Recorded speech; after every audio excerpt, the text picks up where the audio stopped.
자신들의 목소리를 대변하는 성적 타자의 담론인 것처럼 탈식민주의는 인종의 층위에서 지배받는, 소외당하는, 차별받는 그런 소위 유색인 혹은 비백인에 관한 담론입니다.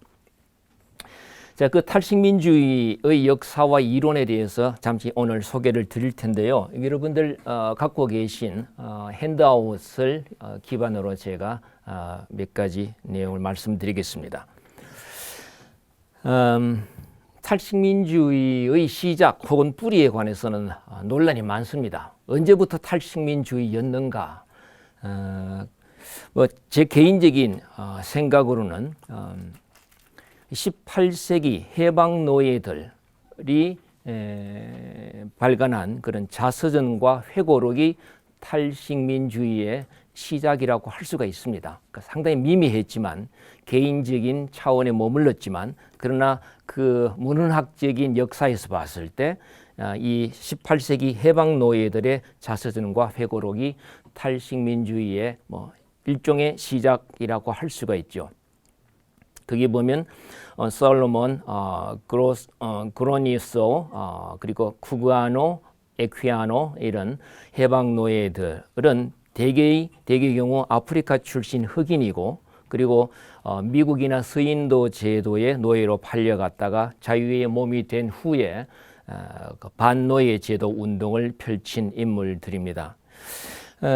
그리고 재밌는 건 솔로몬을 제외하고서는 이 해방 노예들이 모두 독실한 크리스찬이었습니다. 그리고 기독교 단체의 지원과 협력을 받았고요. 그런데 이들의 자서전이나 회고록을 보면 그 노예 제도의 잔혹한 양상에 대한 고발 또는 비판도 있지만 동시에 자신들이 육체적으로 또 정신적으로 구원을 받은 것이 신의 은총이고 신의 섭리다라는 그런 기독교적인 간증의 형태를 취하고 있습니다. 그 중에서도 특히 할 만한 게 그 에퀴아노인데요. 이 에퀴아노는 백인의 대필 번역 편집을 거치지 않은 본인 스스로 재연의 주체가 된 그 최초의 흑인 텍스트로 자리매김이 됩니다. 왜냐하면 노예들은 해방이 되었지만 문맹이잖아요. 그죠? 그러니까 문자 언어에 제대로 노출이 되지 않았기 때문에 스스로 그런 문자의 재현의 주체가 될 수 없었던 거죠. 그런데 에퀴아노는 백인들이 대필하거나 또는 번역하거나 편집하지 않은 자신만의 목소리를 최초로 발화했다고 할 수가 있습니다. 이 에퀴아노의 그 회고록을 보면요. 자신의 인생의 여정을 이스라엘 민족 역사에다 비유합니다. 어떤 식이냐면 자신의 유년 시절, 행복했던 그 아프리카에서 유년 시절, 그 다음에 대서양을 건너 노예로 이송된 그 어떤 핍박받은 그 시절, 그 다음에 이제 해방된 노예로서의 삶, 이 세 단계죠, 그죠? 아프리카에서의 그 유년 시절과 노예 생활과 해방된 삶, 이 세 단계인데 이것을 어디에 비교하느냐 하면 구약 성서에 보면 그 아브라함, 이삭, 야곱의 그 3대 족장의 그 시대가 있었잖아요. 그러다가 이제 이게 애굽에서 노예 생활을 하게 되잖아요. 그 다음에 출애굽하고 가나안 정착하는 이 세 단계, 그 족장 시대와 또 애굽에서의 노예 생활, 그 다음에 출애굽과 가나안 정착, 이스라엘 역사의 민족의 그 역사의 3단계를 자신의 개인적인 삶의 여정과 유비시켜서 재현을 합니다. 그리고 좀 특히할 만한 사항이 디아스포라라는 개념을 처음 도입을 합니다. 잘 아시겠지만 디아스포라라는 것은 어떤 민족이 자신의 삶의 터전에서 떠나서 또는 쫓겨나서 방랑하는 걸 말하죠. 그 디아스포라의 원조가 유대인이죠. 그런데 이 에퀴아노는 아프리카 흑인도 일종의 디아스포라의 역사적 경험을 가졌다라고 합니다. 그러니까 선민이라고 여겨지는 그 유대인과 마찬가지로 아프리카 흑인들도 그런 고난과 역경의 삶을 살아왔다는 것을 간증하는 거죠. 그리고 또 하나는 뭐냐 하면 이 근대성과 식민성이 분리 불가능하다는 주장을 합니다. 자, 근대성, 모더니티라고 얘기하면 중세 봉건주의와는 구분되는 근대 자본주의적인 생산 양식과 어떤 가치관이 정착해서 그것이 발전하고 확산된 것을 말하죠. 그리고 정치적으로는 그런 민주주의란 제도와 정착이 됐고, 그런데 유럽인들은 지금까지 자본주의나 민주주의의 발전으로 요약되는 그런 유럽 근대성의 역사를 자기 충족적인 개념으로 해석했습니다. 왜냐하면 유럽 스스로 합리적 이성을 가진 그 백인들이 그 과학과 기술을 발전시켜서 그것을 민주주의나 자본주의 같은 그런 제도적 성취를 가져왔다라고 보는 거죠. 그런데 에퀴아노는 거기에 대해 반문을 제기합니다. 그게 아니다. 유럽의 근대성의 역사는 식민성의 역사와 맞물려 있다. 다시 말하면 근대성과 식민성이란 것은 동전의 양면이란 거죠. 왜냐하면 유럽은 자본과 기술을 가졌지만 그러나 아프리카의 노동력과 아메리카의 그 부존 자원이 없었더라면 유럽의 근대성은 그것은 성취될 수 없었다는 거죠. 그렇기 때문에 이게 뭐랄까 이 식민성은 근대성의 어떤 어두운 이면이다라고 주장을 했습니다.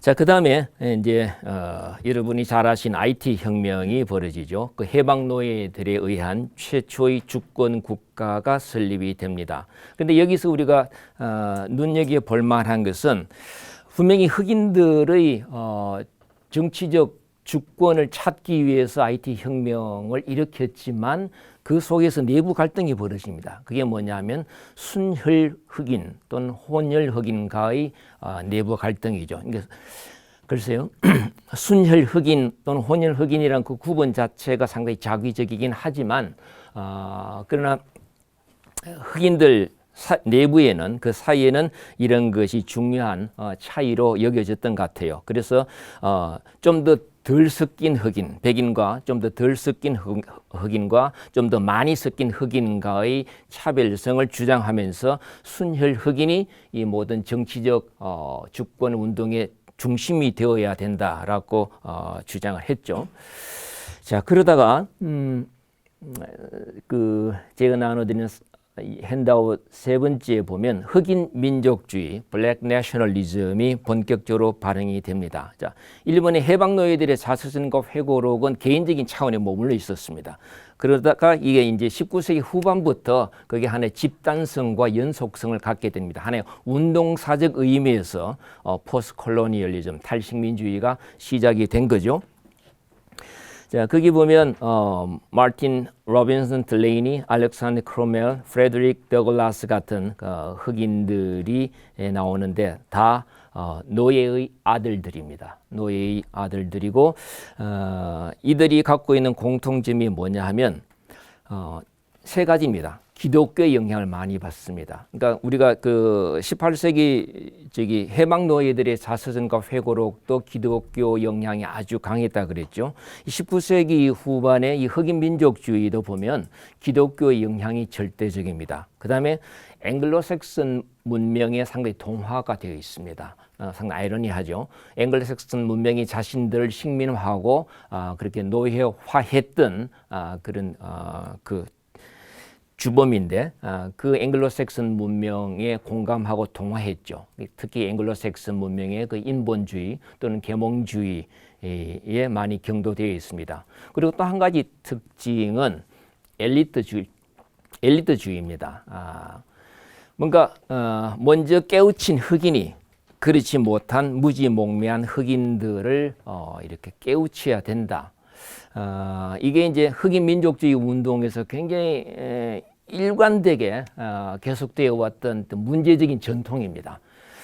물론 뭐 불가피한 현상이긴 했지만 그러나 그 흑인 엘리트 지식인들이 가졌던 그 엘리트 의식 또는 엘리트주의 이것은 흑인 민족주의 운동 내부에서 항상 어떤 불협화음을 일으키는 요인으로 작용했죠.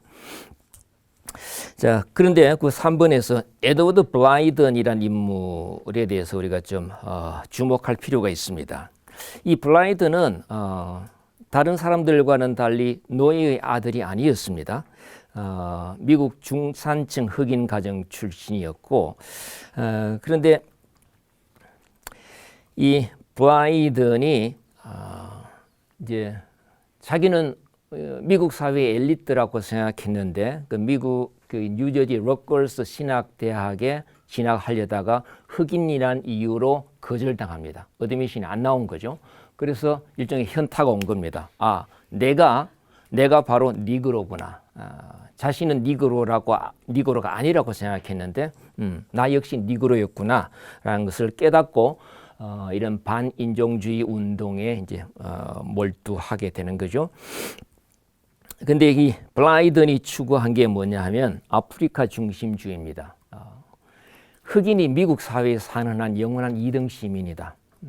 그래서 이거는 불가피한 현실이기 때문에 결국은 흑인이 어떤 자신의 문화적인 정신적인 고향인 아프리카로 돌아가야 거기서 진정한 주인으로서 또 주체로서 살아갈 수가 있다. Back to Africa 운동을 펼칩니다. 그리고 또 하나가 이제 아까 흑인 순혈주의와 혼혈주의의 갈등에 대해서 얘기를 했는데 이 블라이든 이 양반은 순혈주의적인 입장을 취했죠. 일종의 역전된 형태의 인종주의 또는 자민적 중심주의의 함정에 빠진 거죠. 그 블라이든이 쓴 책에 보면 니그로라는 것은 유럽 근대성의 역사의 산물이다라는 것을 분명히 하고 있습니다. 예를 들어 호메로스의 시대, 뭐 아니면 아리스토텔레스의 시대, 고대 그리스 시대로 이렇게 올라가 보면 그 상고 시대든 아니면 고전 시대든 간에 그때는 흑인에 대한 차별이 없었다는 거죠. 그리고 오히려 흑인을 어떤 존중하는 그런 분위기였고 또 아프리카에서도 이집트나 이디오피아를 어떤 문명의 발상지로 생각을 했고 그런데 이게 이제 유럽 근대성의 역사가 진행되면서 노예 제도가 들어서면서 이게 인종주의, 어떤 니그로에 대한 어떤 그 멸시와 차별이 시작되었다고 보는 거죠. 그리고 성서에서 보면 그 노아의 세 아들이 나오잖아요. 셈, 함, 야벳이던가요. 노아의 세 아들이 나오는데 그것은 이제 근대 19세기 유럽의 인종주의 학자들은 이 아시아 그리고 아프리카, 유럽 말하자면 아시아의 그 황인종, 그 다음에 아프리카의 흑인종, 그리고 유럽의 백인종의 조상으로 규정을 하고 그 중에서 함, 그러니까 그 흑인종의 조상이 되는 함이 저주를 받았다. 그래서 백인이 흑인을 지배하는 것은 차별하는 것은 그것은 신의 섭리다라는 식으로 그런 왜곡된 주장을 펼쳤죠. 거기에 대해서 정면으로 블라이든은 반박합니다. 그렇지 않다. 그리고 또 하나 얘기한 이 사람이 좀 특이한 것이 이 사람은 원래 개신교 목사였습니다. 그러다가 그게 회의를 느끼고 왜냐하면 기독교와 제국주의가 파트너십을 형성해서 이렇게 결탁하고 연루된 것에 대해서 실망하고 환멸을 느끼고 이슬람교로 전향을 합니다. 그렇게 이슬람교로 전향한 이유에 대해서 이렇게 밝힙니다. 기독교와 제국주의의 그 분리 불가능한 파트너십 때문에 그렇다. 그러나 이슬람은 기독교에 비해서 덜 그렇다는 거죠. 그리고 이슬람에 대해서 이슬람교는 아프리카나 흑인에 대해서 좀 더 친화적이더라. 왜 이런 주장을 하냐면 뭐 성화나 아니면 그 동굴 벽화에서 보면 그 하나님이나 예수의 형상이 전부 다 백인의 모습으로 재현이 되어 있죠. 거의 대부분. 그런데 그런 것이 아프리카 흑인들로 하여금 소외감을 느끼게 한다는 거죠. 그러니까 신은 백인의 신이고 그래서 이 흑인은 백인보다 열등한 종족이기 때문에 신이 백인에게 흑인을 통제하고 억압할 수 있는 권리를 부여했다는 걸 인종주의 담론하고 그다음에 그 예수의 백인으로서 예수의 모습하고 자꾸 결부가 된다는 거죠. 그래서 이슬람에서는 그러한 피부색에 따른 흑백 우월 이런 것이 없기 때문에 훨씬 더 이것은 아프리카 흑인에 대해서 우호적이다라는 주장을 하게 되죠. 자, 그 다음에 네 번째로 가면 20세기 들어와서 범아프리카주의라는 것이 펼칩니다. 패나프리카니즘. 그게 대표적인 인물이 W.E.B. 듀보이스, 듀부아라고 발음을 해야 맞죠. 원래 프렌치 네임이니까 그 조상이. 그런데 이제 미국에서 워낙 듀보이스 이렇게 많이 표현을 하니까 저도 그렇게 따라갔습니다. 근데 이 사람이 하버드 대학의 최초의 흑인 박사입니다. 흑인으로서 하버드 대학에서 최초로 박사 학위를 받은 인물이죠.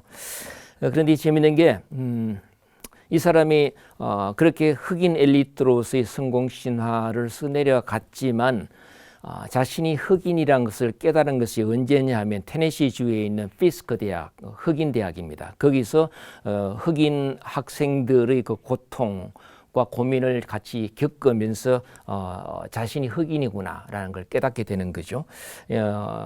그런데 그러고 나서 이제 인종주의에 대한 투쟁을 이론적으로 사상적으로 시도를 합니다. 근데 이 사람이 이룩한 가장 큰 업적 중에 하나가 뭐냐 하면 인종이란 개념을 재구성합니다. 아까도 얘기했듯이 인종이라는 것은 일종의 과학과 종교의 권위에 편성해서 이건 하나의 뭐랄까 진실 또는 본질로 여겨졌죠.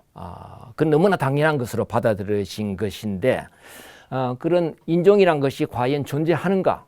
생물학적 본질인가에 대해서 질문을 하면서 듀보이스는 뭐라 그랬냐면 이거에 인종이란 건 사회 문화적인 구성물이 아닌가라는 질문을 하게 됩니다. 그러니까 인종이 무엇이다라고 명확하게 딱 잘라서 얘기는 하지 못하지만 지금까지 쭉 통설로 또는 사실로 여겨져 왔던 인종 개념에 대해서 정면으로 반박을 하고 나선 거죠. 인종은 사회 문화적 구성물일 수가 있다. 그리고 인종을 최종 심급화합니다.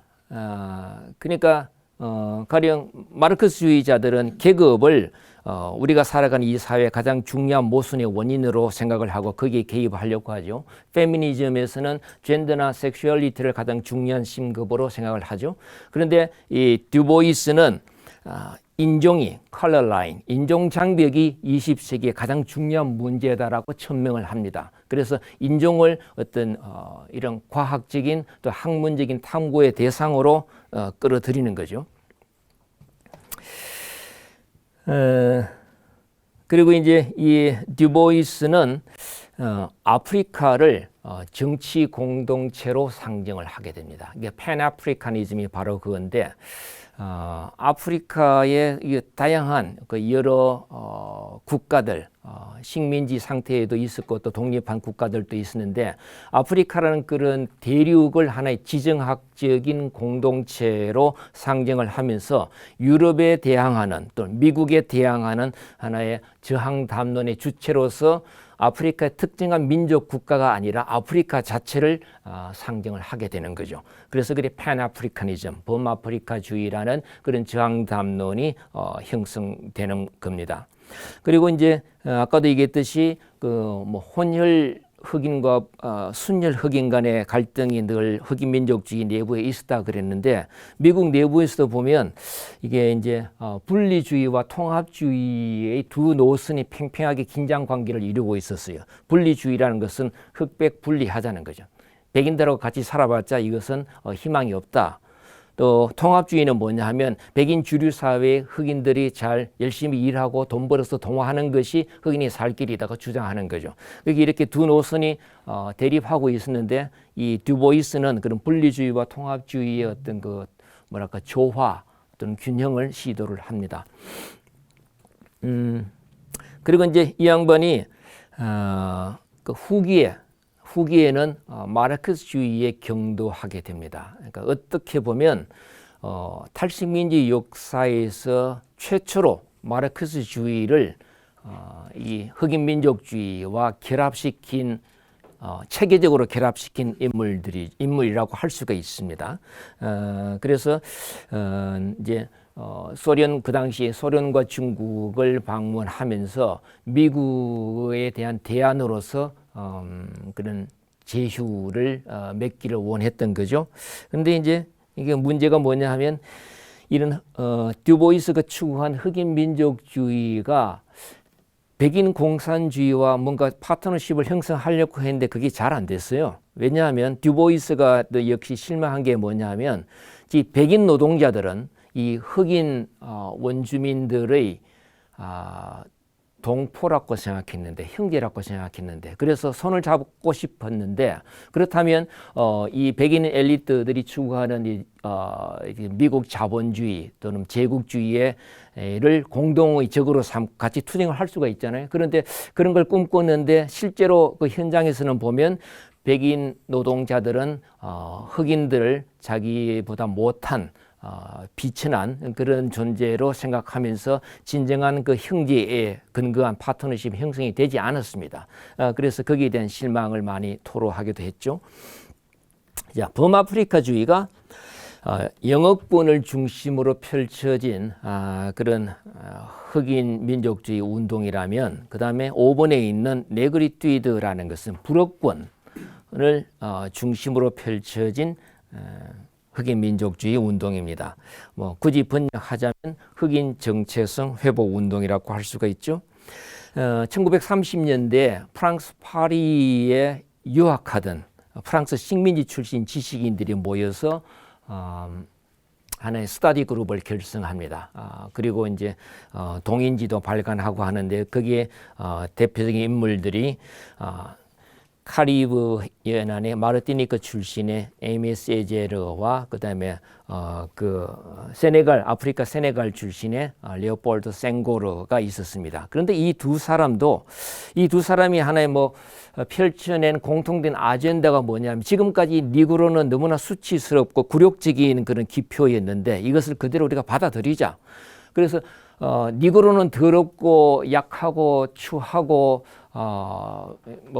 비열하다 이런 것이 인종 담론의 핵심이었는데 그걸 거꾸로 받아들여 가지고 니그로는 순수하고 강하고 아름답고 깨끗하다. 그러니까 흑백을 선과 악의 논리로 지금까지 이렇게 규정해오던 것을 뒤집어서 검은 것이 착하고 아름답고 흰 것이 악하고 더럽다. 뭐 이런 식으로 이분법을 반전시키는 거죠.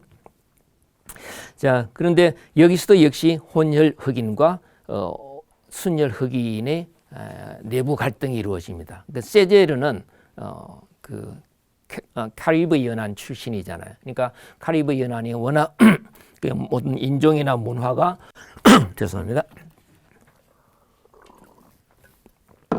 그러니까 혼종화되었죠. 뒤섞였죠. 유럽, 아프리카, 아메리카 이렇게 이중 삼중으로 인종이나 문화가 뒤섞였는데 그런 걸 역사적 기반으로 하는 세제르하고 그다음에 상대적으로 좀 덜 혼종화된 아프리카 세네갈의 귀족 출신인 이 생고르 사이에 계속 갈등이 생깁니다. 그래서 결국은 두 사람이 결별하게 되죠.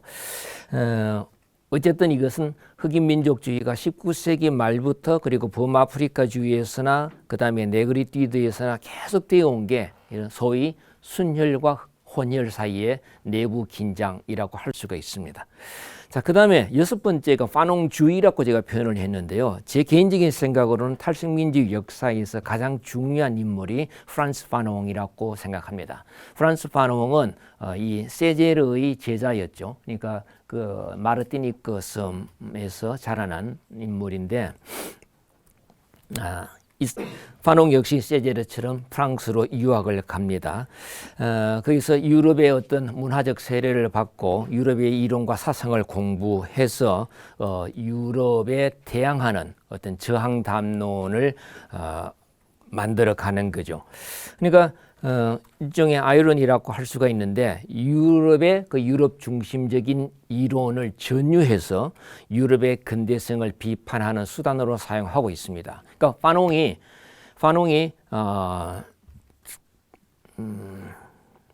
파농에게 가장 많은 영향을 끼친 이론이나 사상이 마르크스주의, 그 다음에 실존주의, 그리고 정신분석학 이 세 가지입니다. 그리고 또 마지막 하나는 흑인 민족주의죠. 자기 선배들한테서 이어받은. 그런데 이 실존주의나 마르크스주의나 정신분석학 전부 유럽 이론이잖아요. 유럽 중심적인 이론입니다. 그것을 전유해서 어떤 탈식민화의 수단으로 사용한 점에서 굉장히 의미가 있다고 할 수가 있습니다. 그리고 또 하나 파농이 이룩한 게 뭐냐 하면 굉장히 중요한 성취가 뭐냐 하면 지금까지 흑인 민족주의 운동에서 일관된 특징 중에 하나가 흑인 엘리트주의입니다. 아까도 말씀드렸듯이 먼저 계몽한 이 흑인이 주체가 되어서 이 계몽되지 못한 흑인 민중들을 주도해오는 이끌어가는 그런 모습이죠. 마치 모세가 이스라엘 백성을 이끌고 출애굽해서 나아가듯이 그러니까 대부분 많은 흑인 민족주의자들이 그런 지도자들이 모세를 자신의 롤 모델로 생각했죠. 그러나 파농은 그렇지 않았습니다. 파농은 자신이 흑인 엘리트 지식인이면서도 어떻게 하면 이 아프리카의 민중들과 같이 호흡하면서 그들과 함께 손잡고 이 탈식민화와 민족 해방을 이루어 갈 것인가를 고민하고 실천했던 인물이에요. 그러니까 흑인 엘리트주의를 스스로 극복한 그런 인물이라고 할 수가 있습니다. 자, 그 이후에 보면 뭐 다양한 형태의 또 탈식민주의 담론이 전개됩니다. 아프리카의 민족문학, 그러니까 아프리카가 식민지 독립되고 난 이후부터입니다. 그러니까 6번까지는 식민지 상태에서 그 흑인들이 어떠한 반식민 운동을 펼쳤는가 이고 7번부터는 식민지 독립 이후에 흑인들이 어떠한 활동을 펼쳤는가라고 볼 수가 있습니다.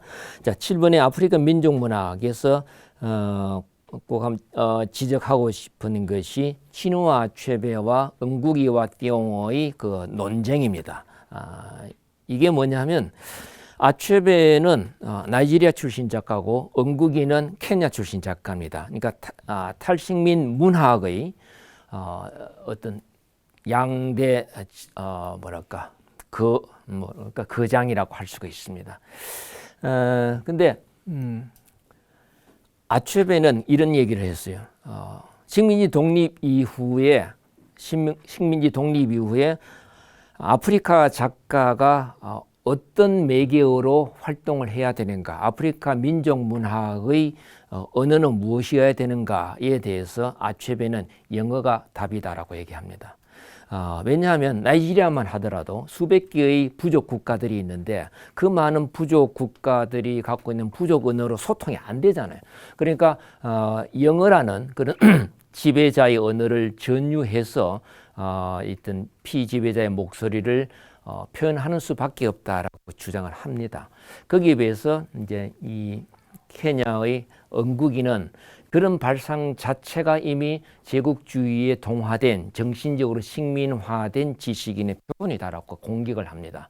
그리고 본인은 그것이 아니라 기쿠유 언어로 부족 언어로 작품 활동을 하고 그리고 이제 본인이 재직하고 있던 그 케냐 나이로비 대학의 그 영문과를 폐지하고 문학과를 만듭니다. 그리고 그 중심에 아프리카 민족 문학을 놓고 그 다음에 뭐 카리브 문학, 라틴 아메리카 문학, 아시아 문학 이렇게 하고 유럽 문학을 제일 주변부에 배치하는 거죠. 아주 혁명적인 커리큘럼을 시도합니다. 이렇게 영어를 또는 영문학을 아프리카 민족 문학의 어떤 그 발판으로 또는 수단으로 삼을 것인가를 놓고 치열한 논쟁을 벌였죠. 오케이. 그 다음에 이제 카리브 연안에서도 탈식민 문학이 이루어지고 아까도 말씀드렸듯이 아프리카보다 더 많이 혼종화된 지역이 캐리비안이죠. 그러니까 그래서 혼종성 이 카리브 탈식민 문학의 키워드가 됩니다. 그리고 이제 20세기 후반에 들어오면서 소위 그 제2세계, 그러니까 과거의 영국의 식민지였지만 독립한 백인 국민 국가들, 말하자면 오스트레일리아, 뉴질랜드, 캐나다 이 세 국가를 중심으로 영연방 문학이라는 것이 발흥합니다. 그런데 흥미로운 것은 그 다양성 속의 통일성을 슬로건으로 내세우지만 그러나 어디까지나 중심은 표준은 앵글로색슨 문화라고 규정을 합니다. 그러니까 이것은 역시 어떤 제대로 된 어떤 탈식민 문학으로 보기는 한계가 있는 거죠. 자, 그러다가 10분에 제 마지막에 와서 여러분들이 아마 한 번쯤 들어봤음직한 인물들이 나옵니다. 바로 에드워드 사이드, 호미 바바, 가야트리 스피박. 이것은 이제 이분들을 포스트 콜로니얼 트로이카, 그러니까 탈식민주의 삼총사라고 일컫습니다. 근데 이 세 사람 다 공통적인 특징이 이민자 출신 지식인입니다. 사이드는 팔레스타인 출신이고 바바와 스피박은 인도 출신이죠. 그리고 이제 영국과 미국에서 활동하면서 대개 그 미국의 유수 대학, 특히 아이비리그에서 석좌 교수로 자리를 잡은 인물들입니다.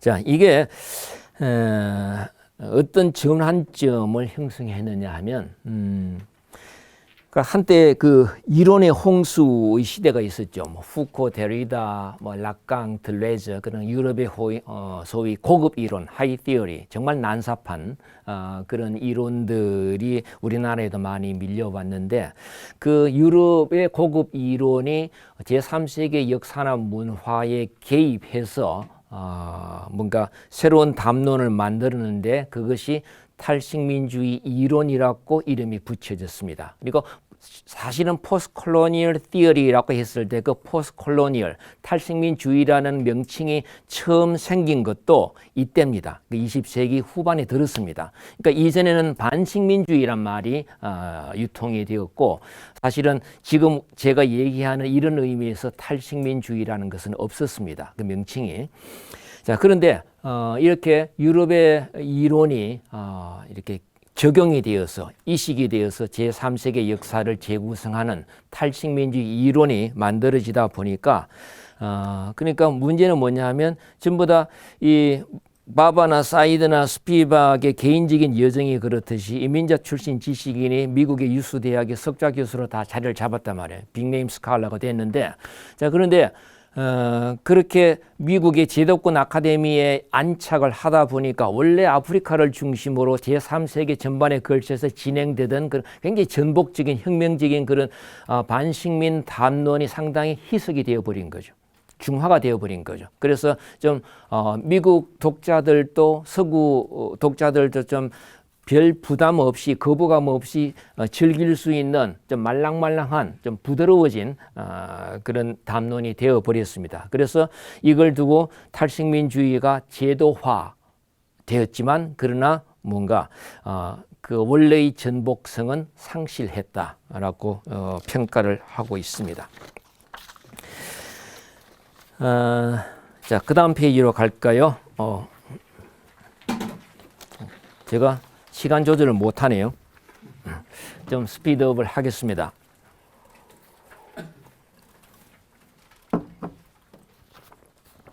탈식민주의 정체성. 요즘 많이 논란이 되고 있는 게 포스트 콜로니얼 그 영어 표기 중에 포스트와 콜로니얼 사이에 하이픈이 있느냐 없느냐에 따라서 그 하이픈이 있는 경우는 그 시대 구분이라고 얘기하고 하이픈이 없는 경우는 탈식민 담론을 의미한다. 그러니까 이 탈식민 담론에서 이 포스트라는 것은 뭔가 연대기적으로 나중에 온다. coming after 이 뜻도 있지만 그러나 어떤 선행 담론을 넘어선다. going beyond 이런 뜻도 있죠. 그래서 이 탈식민 담론에서의 그 포스트는 두 가지 뜻을 동시에 갖고 있다고 많이 얘기를 하죠. 그다음에 엔타이 콜로니얼리즘, 반식민주의하고 포스트 콜로니얼리즘, 탈식민주의하고 무슨 차이가 있는가?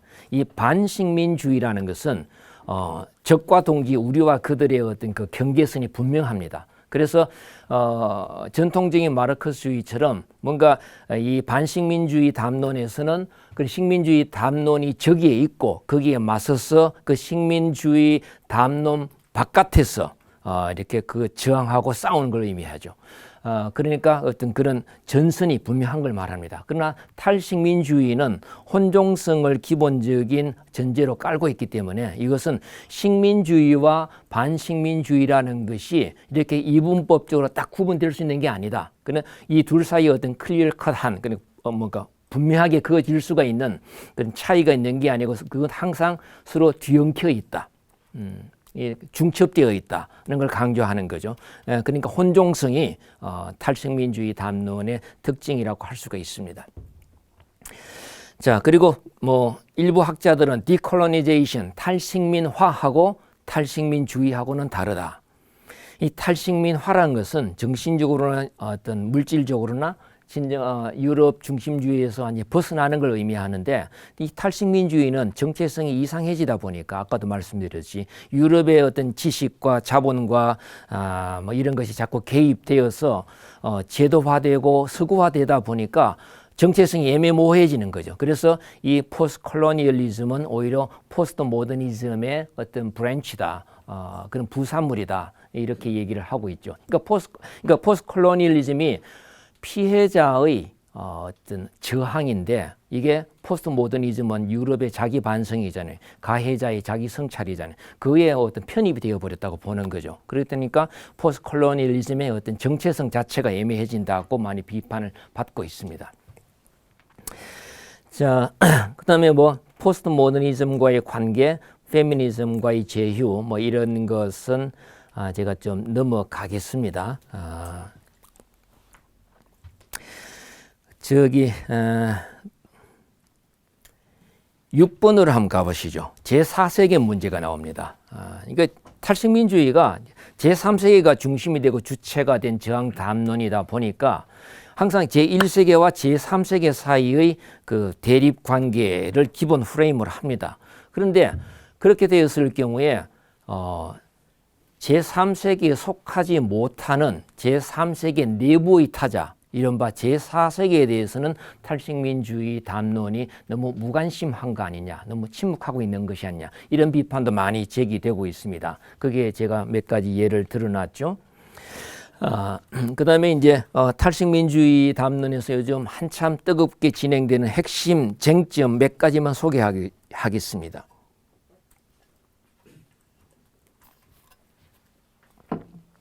자. 식민 담론의 내적 일관성. 이건 이제 에드워드 사이드가 한 얘기입니다. 에드워드 사이드가 오리엔탈리즘이라는 그 텍스트에서 그 오리엔탈리즘의 두 가지 층위를 구분합니다. 심층 구조, 딥 스트럭처라고 하는데 그 심층 구조에는 뭔가 잠재적 오리엔탈리즘이 있고 그 다음에 표층 구조, surface structure. 그 표층 구조에는 그 밑에 심층 구조인 잠재적 오리엔탈리즘이 구체적으로 표현된 형태의 오리엔탈리즘이다. 그런데 이 둘 사이의 차이가 왜 중요하냐 하면 사이드가 봤을 때 외현적 오리엔탈리즘은 시대나 지역에 따라서 전부 다양하게 변조된다는 거죠. 그러나 문제는 사이드가 가장 계속 지적하고 문제 제기를 하고 있는 게 뭐냐면 잠재적 오리엔탈리즘입니다. 잠재적 오리엔탈리즘이라는 것은 이건 유럽인들의 어떤 거의 무의식적인 층위에 작동하는 거다.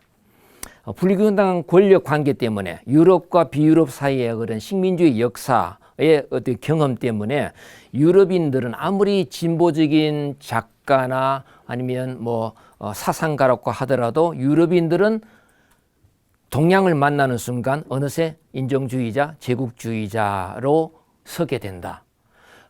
그러니까 이런 잠재적 오리엔탈리즘의 층위에서 유럽인들은 그 오리엔탈리즘을 극복할 수 없다라고 얘기합니다. 그리고 이것은 고대 헬레니즘부터 그다음에 중세 기독교 그리고 근대 인본주의와 계몽주의 그 현대 모더니즘과 포스트 모더니즘에 이르기까지 고대에서부터 현대까지 계속되는 통치적 연속성을 갖고 있다. 아무리 유럽이 나름의 자기 비판을 하고 성찰한다고 하더라도 그것은 오리엔탈리즘의 진정한 대안적 비판은 될 수 없다라고 규정을 합니다. 이게 이제 백인 비평가들 사이에서 엄청난 비판의 타겟이 되는 거죠. 그 다음에 이제 그와 마찬가지로 점유적 배타주의라는 게 뭐냐 하면 어떤 특정한 개인의 역사적 경험이나 존재론적 위치가 인식론적인 입장을 결정짓는다는 전제입니다. 자, 제가 남성이기 때문에 아무리 노력해도 진정한 페미니스트는 될 수 없다는 거죠. 마찬가지로 유럽 백인은 아무리 리버럴하고 레디컬해도 진정한 제국주의 비판자가 될 수가 없다는 겁니다. 이건 역시 백인 비평가들에게 많은 논란거리를 던지게 되는 거죠. 그 다음에 이제 또 하나가 전략적 본질주의입니다. 이거는 가야트르 스피박이 얘기한 것인데 이게 뭐냐 하면 페미니즘에서 여성이란 주체를 상정을 할 때 그 저항의 주체잖아요. 가부장적 억압에 맞서는 저항의 주체인데 그 여성이라는 개념이 이게 본질론적인 게 아니잖아요. 어떤 이론적 허구잖아요. 담론적 구성물이잖아요. 그러니까 그런데 왜냐하면 여성 사이에 너무나 다양한 차이가 있으니까 그리고 지역적인 시대적인 또 어떤 계급적인 차이가 여성 안에 다 다양하게 존재하는데 그걸 다 뭉뚱그려서 여성이라는 그러한 하나의 가상의 주체를 상징하는 것 자체가 이론적 허구라는 거죠. 자, 그런데 이런 이론적 허구로서의 저항 주체는 필요하다라고 주장을 하게 됩니다. 이게 많은 왜 이런 주장을 하게 되냐 하면 여성 또는 흑인 아프리카 제3세계라는 그 저항 주체를 상징하는 것이 그것이 논리적 모순이다는 지적을 많이 받았거든요. 가령 제3세계 속에 얼마나 다양한 국가들이 있느냐. 그걸 제3세계로 뭉뚱그려서 얘기하는 것은 일종의 인식론적인 폭력이다라고까지 비판을 받아왔습니다. 거기에 맞서서 스피박은 그 말은 맞는데 그러나 그것은 하나의 저항 주체로서 일종의 과도기적 단계에서 그것은 필요하다. 만약에 저항 주체로서의 이런 담론적 구성물을 우리가 상정하지 않으면 저항 담론 자체의 기반이 없어진다는 거예요. 그러니까 어떻게 저항할래? 그죠? 뭔가 지배 담론에 저항하기 위해서는 남성이 주체가 된 가부장제 담론에 저항하기 위해서는 여성이란 똑같은 허구가 주체가 된 페미니즘이 필요하지 않느냐는 거죠. 그러니까 허구에 대한 허구라는 거죠. 그러니까 이것은 본질론은 아닌데 본질이란 것은 변치 않는 에센스가 있다는 거잖아요. 그러니까 본질론은 아니지만 하나의 전략으로서 본질론을 차용하자는 거죠. 그래서 전략적 본질론이 굉장히 많은 논의가 되어 왔습니다. 자, 그 다음에 호미바바가 얘기한 식민적 모방, 미미크리 에 대해서 얘기를 할게요. 여기서는 양가성, 앰비벌런스, 또 혼종성, 하이브리디티 이런 걸 얘기되는데 이게 뭐냐 하면 핵심이 그겁니다. 식민 담론은 지배자나 피지배자의 의도와 또는 의지와 상관없이 뭔가 식민 담론 자체가 모순이나 균열을 드러낸다는 거죠. 그래서 그 식민 담론의 권위는 완벽하게 전달이 되지 않고 뭔가 자꾸 유실이 된다. 이것이 바바의 핵심 논지입니다. 자, 어떻게 그렇게 되느냐 보면 19세기 인도, 식민지 인도를 배경으로 많이 얘기를 합니다. 바바가. 근데 거기서 보면 백인 선교사들이 이렇게 기독교를 전파할 때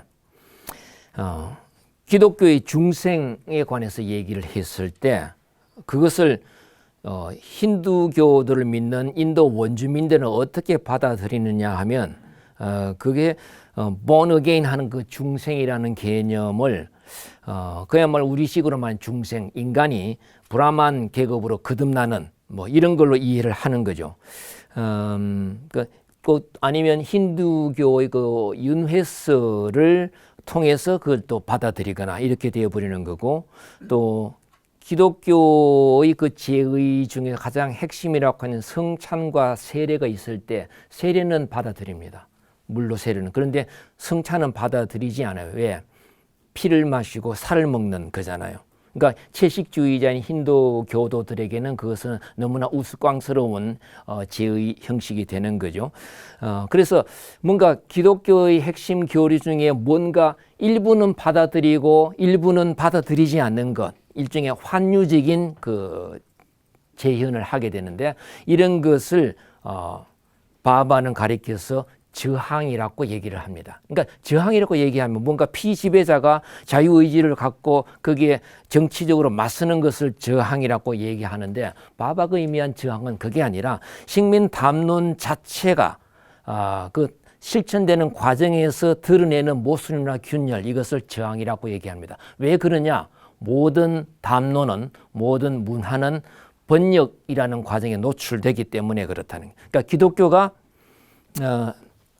식민지 인도에 전파되었을 때도 보면, 예를 들면 미신과 우상 타파를 위해서 보급된 그 인도판 성서가 가보니까 전부 다 그 원주민들 집에 가보니까 그 집이 수호신으로 둔갑해 있더라는 거죠. 우상 타파를 위해서 성서를 보급했는데 그 성서가 또 하나의 아이콘, 우상이 되어버린 거죠. 뭐 이런 식으로 그러니까 그 문화의 번역이라고 얘기를 합니다. 그러니까 뭔가 유럽의 그 백인의 문화 담론이 식민지 토양에 이식이 되었을 때 그것이 원래 있었던 그대로 오는 것이 아니라 변질되고 오염이 된 형태로 재구성이 되어버리는 것. 그런데 그것은 지배자나 피지배자의 의도와 상관없이 식민 담론의 실천 과정에서 수반되는 그런 모순이다라고 얘기하고, 그것을 바바는 저항이라고 일컫습니다. 자, 시간이 거의 다 되는데요. 좀 더 달리겠습니다. 자, 마지막 페이지로 가시죠. 지금 마지막으로 정리한 게, 그렇다면 이 탈식민주의가 한국 사회에서 무슨 의미가 있을 것인가? 사실 제일 중요한 논의죠. 뭐 저를 포함해서 대부분의 탈식민주의 학자들은 90년대, 80년대 유학을 가서 거기서 미국 아카데미에서 배운 이론을 갖고 한국에 이제 이렇게 소개한 거죠. 일종의 수입 이론입니다. 그런데 미국에서 그 당시에 소비되고 생산되던 탈식민주의 이론은 현장에서 유리가 되었습니다. 굉장히 텍스트를 해석하고 그리고 지금 당장 여기 우리가 살아가는 사회에 어떤 파급력을 지닐 것인가 보다도 과거를 재해석하는 데만 초점이 맞추어져 있었어요. 그러다 보니까 현장에 추동력이 없는 거죠. 그래서 텍스트 해석 방법론으로서 또는 역사를 재구성하는 어떤 패러다임으로서 탈식민주의가 미국 아카데미에서 생산되고 소비되어 왔는데 그것이 그대로 한국 사회에도 적용이 됩니다. 그래서 저를 포함한 대부분의 포스트콜로니얼 크리틱들이 이러한 한계를 벗어나지 못하고 있는 거죠. 그러니까 이게 왜 문제가 됐냐면, 가령 같은 저항 담론이 마르크스주의나 페미니즘은 보세요. 노동운동이나 여성운동처럼 한국 사회의 현실에 뿌리를 내립니다. 그래서 현장에 어떤 파급 효과를 주는데 이 탈식민주의는 그렇지 못했습니다. 그리고 또 한 가지 특징이 민족주의를 폐기 처분하는데 탈식민주의가 아주 앞장을 섰어요. 뭐 아시다시피 민족주의가 착한 면도 있고 나쁜 면도 있잖아요. 그런데 그 민족주의의 부정적인 면, 한때는 일제강점기의 저항 이데올로기였지만 그 이후에 그 한국 현대사에서 매판 자본이나 독재 정권과 연대해가지고 민족주의가 많은 폐해를 가져왔죠. 그리고 계급이나 젠더의 그 모순도 은폐하고 그리고 이제 우리 대한민국이 다문화주의 사회로 진입을 했는데도 이 단일 민족의 신화 때문에 많은 어려움을 겪고 있습니다. 그런데 이 탈식민주의가, 특히 호미 바바의 그런 탈식민주의 이론이 이런 민족주의를 공격하고 또 폐기 처분하는 데 앞장섰습니다. 민족주의는 시대에 뒤떨어진 구시대적인 잔재다 뭐 이런 식으로. 그런데 저는 또 다르게 생각하는 게 그 민족주의가 여러 가지 얼굴이 있는데 그 중에서 그런 부정적인 측면은 당연히 이거 극복이 되어야 되겠지만, 그러나 서구의 문화 제국주의 또는 글로벌 캐피탈리즘에 대항하는 한의 저항 담론으로서의 민족주의는 여전히 유효하다고 봅니다. 그런 것과의 어떤 연대를 탈식민주의가 적극적으로 모색해야 되는데, 탈식민주의가 앞장서서 민족주의와 결별하고 이렇게 현장에서 동떨어진 담론으로 나아가는 것은 문제가 있지 않나 하는 생각이 듭니다.